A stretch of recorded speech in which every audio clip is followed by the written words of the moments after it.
Students, कैसे हैं आप सभी। मैं हूं मुदिता और आप सबका स्वागत है मुदिता आईएएस वॉरियर्स पर।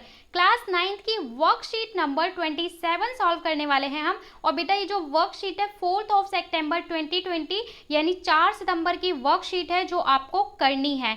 तो आपको पता है जितने भी क्वेश्चन है विद एक्सप्लेनेशन आपको वीडियो के एंड में मिल जाएंगे। सारे क्वेश्चन विद आंसर मैं एक्सप्लेन भी करूंगी, लेकिन उससे पहले जो कॉन्सेप्ट है उसको थोड़ा सा समझेंगे भी, क्योंकि ये जो चैप्टर है ना आपके सिलेबस से दिया जा रहा है और बहुत इंपॉर्टेंट है और बहुत सारे बच्चों को समझ में नहीं आता। इसलिए मैं वर्कशीट में ही कोशिश करती हूँ कि बच्चों को समझा दिया जाए बोथ मीडियम्स में। तो आप पढ़ रहे थे जीवन की मौलिक इकाई, जिसमें जो आपका आज जो टॉपिक आया है बहुत इंटरेस्टिंग टॉपिक है। आपको भी नहीं पता लेकिन मैं बताती हूँ, कोशिका विभाजन। जो कोशिका विभाजन का कॉन्सेप्ट है ना, पहले आपको पढ़ाया नहीं जाता था 9th में, अभी ये आपके लिए डिजाइन किया गया है नया टॉपिक। ये कोशिका विभाजन का टॉपिक आप डिटेल में अगर साइंस साइड लेते हैं तो आपको पढ़ाया जाता है 11th और 12th में, ठीक है। और 10th में थोड़ा सा इसके बारे में बताया जाता है बायोलॉजी में। तो बहुत इंटरेस्टिंग टॉपिक है। मैं बहुत खुश हूँ कि आप लोगों को 9th क्लास में ये टॉपिक पढ़ाया जा रहा है। तो देखिए हमारे ज्ञान भैया हैं, जिज्ञासा दीदी हैं, उन दोनों के क्वेश्चन आंसर तो आप जानते हैं कितने इंटरेस्टिंग होते हैं। तो वही वो क्वेश्चन करेंगे, फिर आंसर देखेंगे और पूरा कॉन्सेप्ट आपको समझ में आएगा। तो ध्यान से बस आपको वीडियो सुनना है, ठीक है, आराम से प्यार से सुनना है। देखिए जो ज्ञान है ये क्वेश्चन कर रहे हैं, जिज्ञासा दीदी जीव वृद्धि कैसे करते हैं और हमारे घाव चोट कैसे ठीक होते हैं।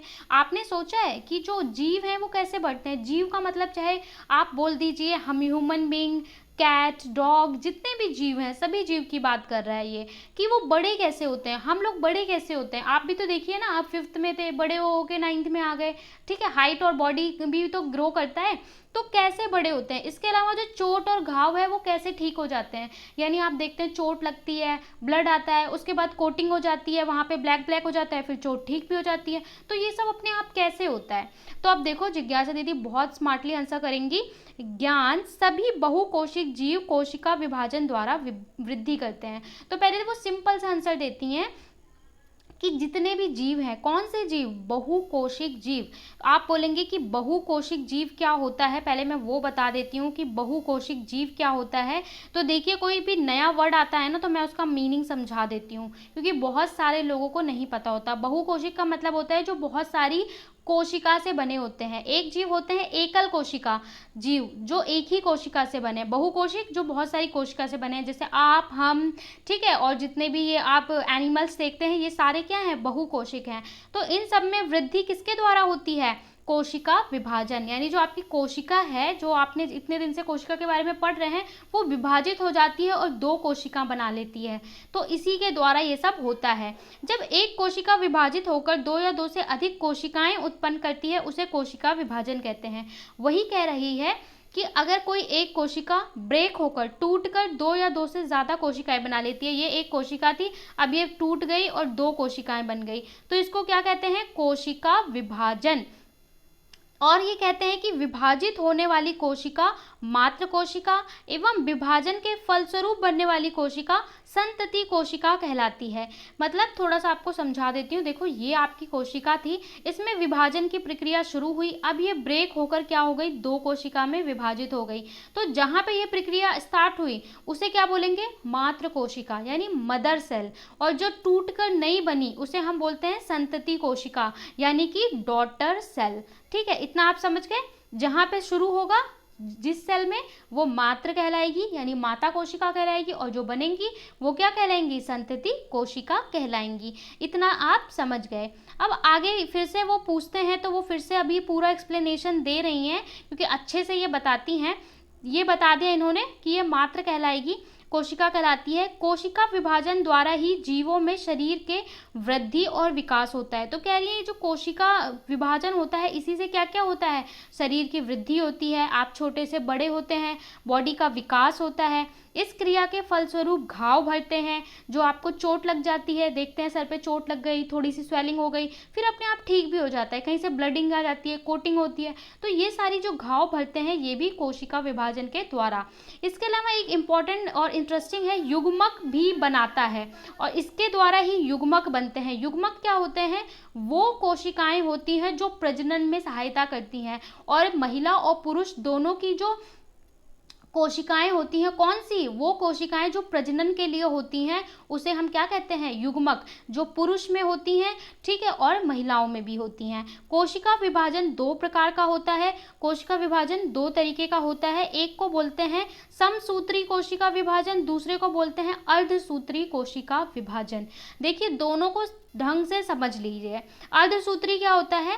इस कोशिका विभाजन में एक मात्र कोशिका दो संतति कोशिका में विभाजित हो जाती है और बनने वाली संतति कोशिकाओं के गुणसूत्र की संख्या मात्र कोशिका संख्या के सामान्य होती है। तो ये क्या है, इसको सिंपल अभी हम डायग्राम में भी समझेंगे। इसमें क्या होता है कि एक कोशिका है, ठीक है, इसके अंदर आपको पता है केंद्रक होता है। अब ये टूटेगी तो दो इसके जैसे ही कोशिकाओं में विभाजित हो जाएगी। जैसे फोटोकॉपी करवाते हैं किसी चीज़ का, एग्जैक्टली सेम, तो जैसी ये कोशिका थी उसी के जैसी एग्जैक्टली सेम दो कोशिकाएं बना लेंगी और जितने क्रोमोसोम इसमें थे उतने ही क्रोमोसोम इसमें भी होंगे। तो कोशिकाओं में गुणसूत्र, गुणसूत्र मतलब क्रोमोसोम, क्रोमोसोम उतने ही होंगे जितने पहली में थे, यानी मदर में थे उतने ही दोनों सेल्स में होंगे, ठीक है। और ये ज़्यादातर आपके शरीर में जो विकास होता है, घाव भरते हैं, ये वाला जो सेल ये होता है, यानी कि विभाजन, ये सारा इसी की वजह से होता है। किसमें? समसूत्री। आपके आँख में, नाक में, पूरे शरीर में जो अलग अलग सेल डिवीजन यानी कि विभाजन, कोशिका विभाजन होता है, वो कौन सा होता है? समसूत्री कोशिका विभाजन होता है। कोई बोले कि घाव भरते हैं, ये कौन सी कोशिका विभाजन के द्वारा? तो आप बोलेंगे समसूत्री कोशिका विभाजन, ठीक है, याद रहेगा ना, भूलेंगे नहीं। दूसरा क्या है? अर्धसूत्री। अब देखिए अर्धसूत्री बहुत इंपॉर्टेंट है। इस कोशिका विभाजन में एक मात्र कोशिका लगातार दो विभाजन के अंत में चार संतति कोशिकाओं में विभाजित हो जाती है। इसमें क्या होता है? देखिए यहाँ पे क्या था, दो बन रही थी। यहाँ पे क्या होता है, जो मात्र है यानी मदर कोशिका है, वो दो स्टेप होते हैं, उसके बाद चार बनाती है, ठीक है, चार कोशिकाओं में विभाजित होती है। इसमें बनने वाली संतति कोशिका गुणसूत्रों की संख्या में मात्र कोशिका की आधी होती है। इसमें क्या था, जितनी माता में थी उतनी ही जो बनी है उतनी ही उसमें भी होगा। लेकिन इसमें क्या होता है, अर्धसूत्री में, इसका नाम से देखिए, अर्धसूत्री, आधी हो जाएंगी, गुणसूत्रों की संख्या कितनी हो जाएगी? आधी हो जाएगी। यह कोशिका विभाजन केवल प्रजनन अंगों की विशेष कोशिकाओं में होता है। तो इस बात को ध्यान रखेंगे कि ये जो विभाजन होता है ये केवल और केवल प्रजनन कोशिकाओं में होता है, जो महिला और पुरुष में अलग अलग होते हैं, ठीक है। तो वो सारा आपको पढ़ाया जाता है बायोलॉजी में, अगर आप क्लास 11th में साइंस लेते हैं तो। यह कोशिका विभाजन केवल प्रजनन के लिए होता है, जिसे केवल क्या होता है, युग्मों का निर्माण होता है। युग्मों का निर्माण होता है। युग्म क्या होते हैं? युग्म वो होते हैं जिनसे प्रजनन होता है, यानी कि न्यू चाइल्ड या न्यू बेबी होता है उन सेल से। तो ये सारा कॉन्सेप्ट आप आगे पढ़ेंगे। अब इसको देखिए डायग्राम की फॉर्म में समझाया हुआ है। ये है हमारा समसूत्री, ये है अर्धसूत्री। देखिए समसूत्री में क्या है, ये आपकी ओरिजिनल कोशिका थी, ये इसके गुणसूत्र थे, ठीक है, ये जो लाल और नीले ये इसके गुणसूत्र थे। अब इसमें प्रक्रिया प्रारंभ हुई, यहाँ पे ये गुणसूत्र बने, अब ये बीच में से थोड़ा सा फैल गया, फिर ये ब्रेक हो जाएगा, ब्रेक होके ये दो कोशिकाओं में विभाजित हो जाएगा, ठीक है। अब देखिए यहाँ इसके अंदर देखिए दो थे, दो रंग के हैं गुणसूत्र, जो नई बनी उसमें भी दो ही हैं, दिख रहा है ना, जो नई बनी उसमें भी दो ही गुणसूत्र हैं। तो एक से कितने बने? दो सेल बने, एक से दो सेल बने और दोनों में गुणसूत्र कितने कितने हैं? दो दो ही हैं जितने ओरिजिनल में थे। तो ये आपकी हो गई सामान्य विभाजन या समसूत्री विभाजन जो आपके बॉडी में होता है। अगर आप बात करें अर्धसूत्री की तो देखिए यहाँ पे क्या है, पेयर में, हमेशा जोड़े में होंगे, जो गुणसूत्र होंगे किसमें होंगे? जोड़े में होंगे। तो यहाँ देखिए एक नीला जोड़ा है, एक लाल जोड़ा है। इसके बाद ये विभाजित होकर इस स्टेप पे आते हैं, फिर यहाँ से एक प्रोसेस होता है, ये होता है पहला स्टेप। इसके बाद यहाँ पे दो कोशिकाएं बनेंगी और इसके बाद यहाँ से ये ब्रेक होकर चार बनेंगी। तो इसमें कितनी बनती हैं? अंत में चार संतति कोशिका बनती हैं। यहाँ पे ओरिजिनल में कितने थे? चार गुणसूत्र थे, लेकिन जो इसमें आखिरी में बनी है सब में कितने हैं? दो दो गुणसूत्र हैं। इसलिए कहा जाता है कि अर्धसूत्री में क्या होता है, गुणसूत्र आधे हो जाते हैं और समसूत्री में जितने थे उतने ही रहते हैं। लेकिन समसूत्री में दो कोशिका बनती हैं और अर्धसूत्री में 4 बनती हैं, लेकिन अर्धसूत्री क्या है, केवल प्रजनन युग्मों के लिए ही होता है। ठीक है, तो इस चीज को याद रखेंगे। इसका डायग्राम अच्छे से समझ लीजिए, ड्रॉ भी कर सकते हैं। 4 क्वेश्चन पूछे हैं, क्वेश्चन को विद आंसर डिटेल में डिस्कस कर लेते हैं। देखिए, कोशिका विभाजन का जीवों में क्या महत्व है, अर्धसूत्री कोशिका विभाजन क्यों होती है। पहला प्रश्न पूछा है, कोशिका विभाजन का जीवन में क्या महत्व है, तो वही आप लिखेंगे, कोशिका विभाजन द्वारा ही जीवों के शरीर में वृद्धि और विकास होता है। इस क्रिया के फलस्वरूप ही घाव भरते हैं और युग्मक बनते हैं। जैसा मैंने अभी आपको बताया था कि ये जो कोशिका विभाजन होता है, इसी के द्वारा क्या होता है, शरीर का विकास होता है, वृद्धि होती है और जितने भी घाव होते हैं वो सब भरते हैं। तो पहले का आंसर हो गया।